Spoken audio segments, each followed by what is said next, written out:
College football really was crazy this past weekend. Like, college football is so peak right now, bro. I can't cap. Like, it's crazy exciting, and it started off noon Eastern Standard Time with Bama versus South Carolina. That game came down to the wire.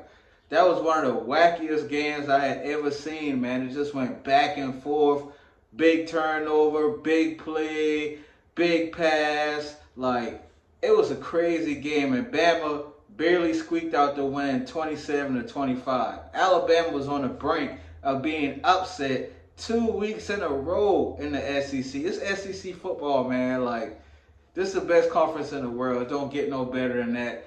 And the Gamecocks had a great chance to actually tie that game with the 2-point conversion.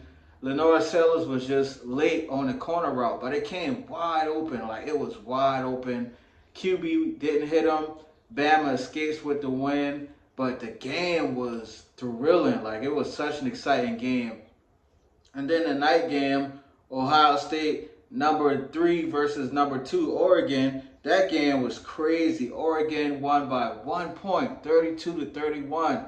That game also came down to the last seconds, and the time management was really bad.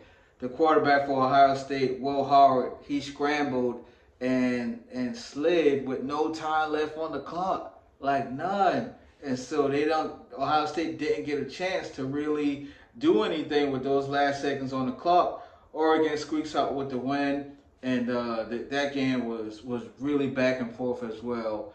And my Fighting Irish, Notre Dame, 49-7 over Stanford, and that score, obviously we punished them. It was a blowout, but the win was really impressive to me because, first of all, because Stanford beat us last year. Let's start there. We lost to Stanford last year. Stanford is a rival. This is a rivalry that's been going on for 100 years. And, as a Notre Dame aficionado, I know for a fact that we could have lost that game easily.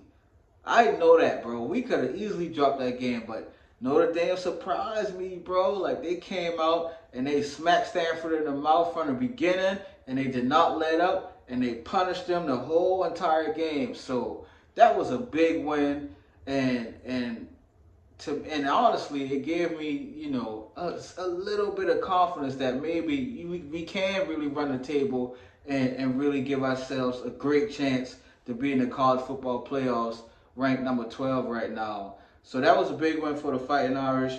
College football was just so peak. Tennessee went to overtime with Florida. They won that game. They almost lost back-to-back weeks. Another upset, but the Vols get it done. And then Penn State beat Southern Cal 33-30, which that was almost an upset as well. So a lot of games were really close to being upsets, and then the favorites just kind of squeaked it out at the end. So it was a good week for college football. And I want to talk a little bit about the Heisman watch, who I got on my Heisman watch list. Number one is Travis Hunter.